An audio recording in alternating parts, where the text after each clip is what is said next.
The scent of lilies and the low hum of hushed conversations filled the air. Sunlight, filtered through the stained glass windows of the church, cast long, melancholic shadows across the room. It was my father's funeral. And as the priest droned on about a life well lived, my gaze kept drifting to him, my brother, Daniel. He was standing near the front, his face a mask of practiced sorrow. Little did everyone else know, the biggest monster in the room was my own flesh and blood. Camera focuses on Daniel, who is impeccably dressed, his posture perfect. He steps forward, towards the podium. Then, the unthinkable. Daniel cleared his throat, a signal that he was about to speak. I braced myself, expecting a eulogy, a tribute to our father. Instead, he launched into a series of, well, declarations.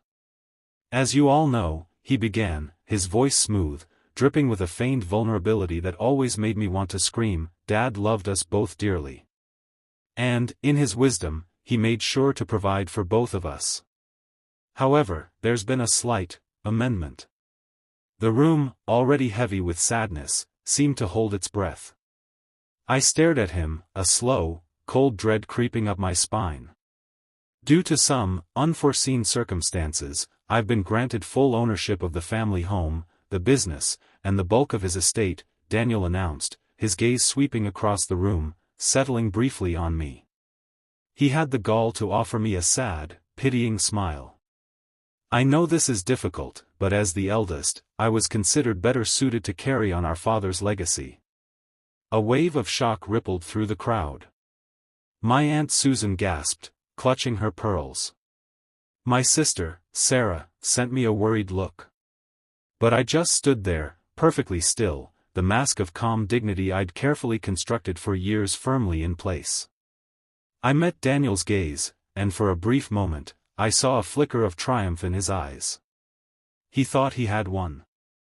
He thought he had broken me. Camera zooms in on the protagonist, Michael, late 30s, sharp features, dressed in a tailored suit. He has a controlled, almost neutral expression, but his eyes reveal a deep-seated weariness and resolve. I am Michael. I'm 39 years old, and for years, I've been the dependable one. The responsible son. The one who sacrificed his own ambitions, a promising career in finance, to help my father run the family business. I poured my heart and soul into it, working tirelessly to ensure its success. All the while, my brother, Daniel, was enjoying the spoils, living the high life, racking up debts, and constantly relying on our father's generosity and, let's be honest, my hard work to bail him out. I, on the other hand, was the good son and, therefore, the one taken for granted. Flashback, a montage of images, Michael working late at the office, Daniel partying with friends, Michael helping his father, Daniel accepting a wad of cash. The truth was, this wasn't just a slight amendment, as Daniel so elegantly put it. This was theft. This was the culmination of years of deceit, manipulation, and blatant disregard for my father's wishes and my own sacrifices. This wasn't the first blow. This was the knockout punch. The betrayal had started subtly, a slow erosion of trust that I hadn't fully recognized until it was too late. It began with Daniel's charm, his ability to twist situations to his advantage, and his knack for playing the victim. He'd whisper sweet nothings to our father, playing on his fears of financial ruin, exploiting his soft heart, and always subtly undermining me. He wanted to be the golden boy. Camera focuses on a younger Daniel, charming his father. Then, the camera pans to the business, showing a decline. Then came the undeniable signs, a sudden influx of expensive cars, a lavish apartment, and an endless stream of new business ventures that never seemed to pan out. The company's financial health began to decline. I was forced to take out personal loans to keep things afloat. Dad, bless his heart, always tried to make it right. He was always covering for Daniel. The true depth of Daniel's treachery came crashing down on me a year ago. I was poring over some financial documents late one night, trying to understand the company's sudden plunge in net worth. I found a hidden account. A series of secret transfers. They led straight back to Daniel and his wife, Emily, the woman who, despite my initial reservations, had become a key part of his web of deceit. Emily, the gold digger, had always been in on it. They were in cahoots, both of them, plotting and scheming. Emily had been the perfect accomplice, with her network of contacts and her ruthless ambition. They had been siphoning money from the company for years, funneling it into offshore accounts, building their own empire. And my father, blinded by his love for his son and by Daniel's clever lies, had been completely unaware. I realized then that this wasn't just about the money. It was about the trust, the legacy, the years I'd dedicated to our family, and my father's legacy that he had fought so hard to preserve. It was about the disrespect. It was about the utter lack of conscience. Camera shows Michael staring at the documents. He looks devastated, then determined. The discovery had been a gut punch. For weeks, I was paralyzed, struggling to process the enormity of the betrayal. But then, something inside me snapped. I wasn't going to let him get away with it.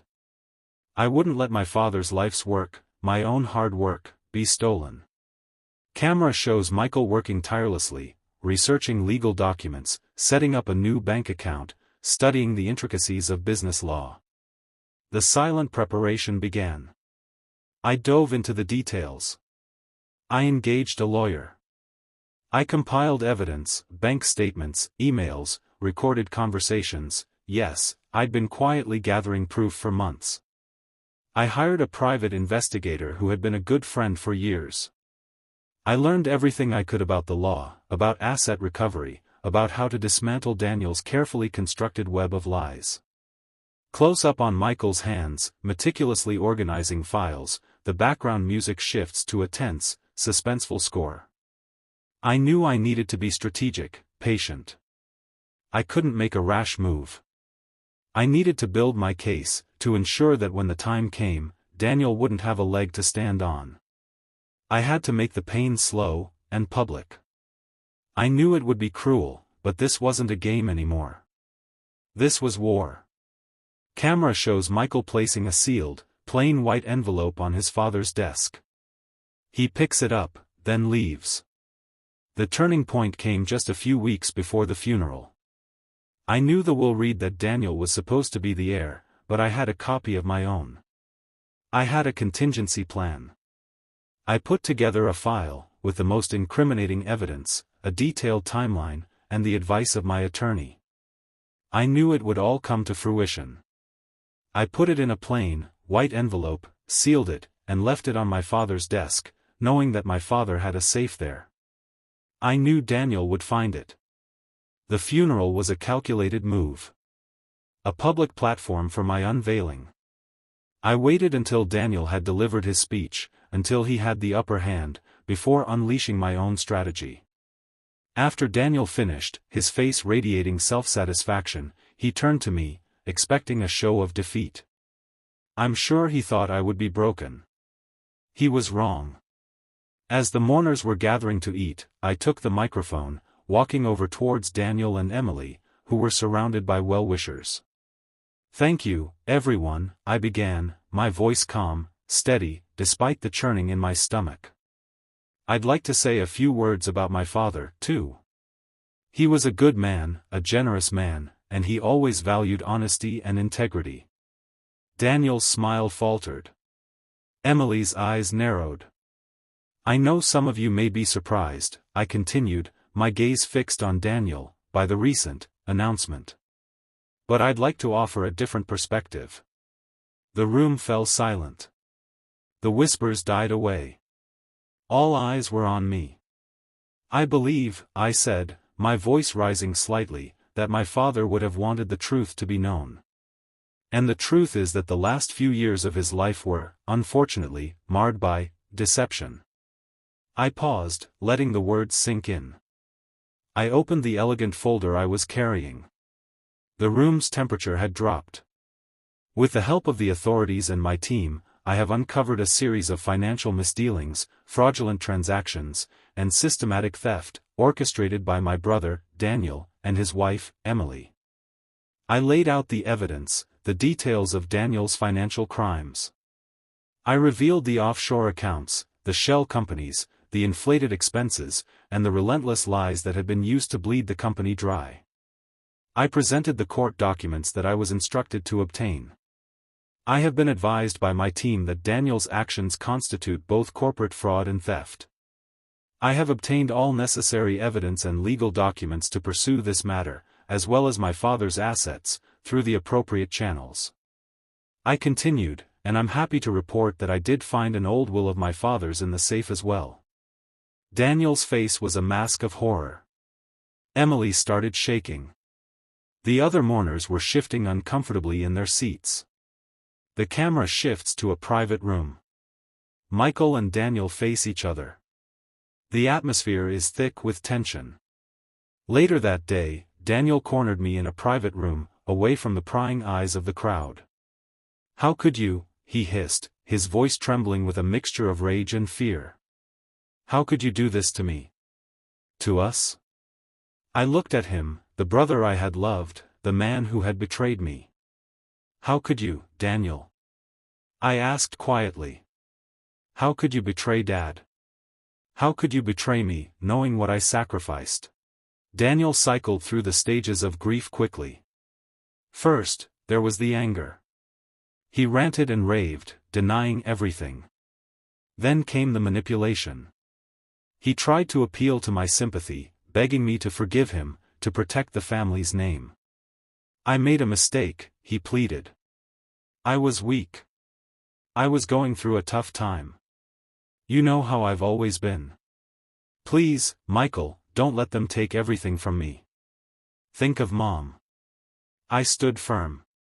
"You had years to be honest, Daniel. You had years to make things right.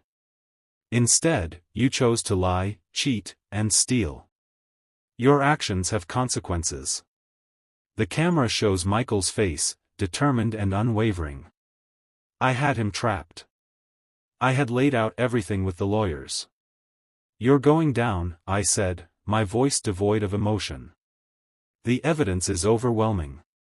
You're finished." Camera shifts to a wide shot of the funeral hall. People are whispering. The news is spreading. The emotional fallout begins. The news spread like wildfire through the family. Most people sided with me, the good son. They were disgusted by Daniel's actions. My sister, Sarah, hugged me, tears streaming down her face. "I always knew something wasn't right," she confessed. "I'm so sorry, Michael." Our mother was devastated, torn between her two sons. She kept asking why I had not told her. Her heart was broken. "I am sorry, Mom," I told her, my voice thick with emotion. "But I did this for Dad, for our family's legacy. I had to make sure the truth would be known." I explained to her how I was trying to make the best of the situation. How I put the evidence, the timeline, the advice of my lawyer to play and to make sure I got the court documents. Daniel tried to justify his actions, to shift the blame. He revealed how, after his father died, I was supposed to be the sole proprietor, and he took that away from me. He then revealed to Emily that all her hard work and energy were worth nothing, since the will was not legally sound to make it so she can be the sole owner. "Daniel, they left me nothing in the will, I made sure of it." Daniel to Emily, "You didn't even get the mansion." Emily, "I don't know why you did this." But his justifications only exposed him further. He revealed his greed, his sense of entitlement, and his utter lack of remorse. The camera returns to Daniel, whose world begins to crumble around him. The collapse was swift and merciless. Emily left him, taking everything she could get her hands on. His financial deals crumbled. Investors pulled out. His reputation was ruined. The company went into receivership. He was facing criminal charges. And on top of all of that, he was stripped of his right to carry his name.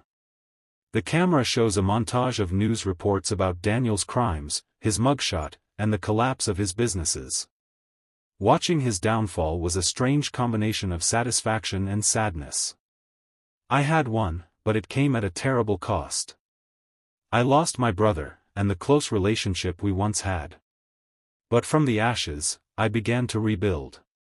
I found a new passion in the tech field. I reconnected with my old friends. I started to live the life I'd always wanted. I sold the business, and took the opportunity to pursue my own goals. I'd get to the place I wanted to be with my father, and that was peace. Poetic justice, it turned out, was a dish best served cold. Daniel's weapon, his greed, his manipulation, his ability to exploit legal loopholes, had become his downfall. The very resources he used to harm me were what gave me the chance to find the truth. I am finally free. I have moved on, the scars of betrayal slowly fading. I have a family, a purpose, and I'm finally at peace. Betrayal is a wound that can leave a lasting scar, but it does not have to define you. It can become the catalyst for reinvention, the strength to build a new life, and the unwavering courage to stand up for what's right. Betrayal cuts deep, but resilience runs deeper. The truth always finds its way to the surface, and karma always has the last laugh. As for Daniel? Well, let's just say his